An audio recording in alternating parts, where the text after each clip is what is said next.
అడగండి. సో అంటే మీరు కలర్ ఫోటో తీసుకున్నా, ఇప్పుడు ఈ మూవీ తీసుకున్నా కూడా కులాల బ్యాక్డ్రాప్లో సినిమా వస్తుంది. సో మీరు దానికి యాప్ట్ అవుతారనుకుని చేస్తున్నారా, లేదా స్టోరీస్ నచ్చి చేస్తున్నారా? కులాల బ్యాక్ డ్రాప్లో అసలు నేను ఏ సినిమా చేయలేదండి. Colour photo colour photo, colour discrimination. కులం కాదు అది, కలర్. కలర్ కావచ్చు కానీ అంత మంచి డైలాగ్ వేసానా? ఓకే.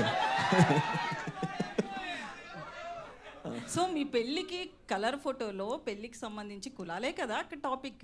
కాదండి, సునీల్ అన్న క్లారిటీగా చెప్తారు అందులో. నాకు తెల్లగా ఉన్నోడితోనే ఇస్తాను తప్ప ఇలాంటి నల్లోడికి ఎందుకు ఇవ్వాలి అంటారు. సో ఈ స్టోరీ సెలెక్ట్ చేసుకోవడానికి ఏంటి రీజన్ అంటారు? కథ చాలా బాగుంటుందండి. ఇక చాలా ఏమంటే చాలా ఇన్సిడెంట్స్ నేను కనెక్ట్ అయ్యాను. 2007 ఆ టైంలో గోదావరి దగ్గర జరిగిన స్టోరీస్ అండ్ మన డైరెక్టర్కి జరిగిన ఒరిజినల్ ఇన్సిడెంట్స్ కొన్ని ఉన్నాయి. వాటిని నేను బాగా కనెక్ట్ అయ్యాను. సో అందరూ కనెక్ట్ అవుతారు అనుకునే చేస్తాను.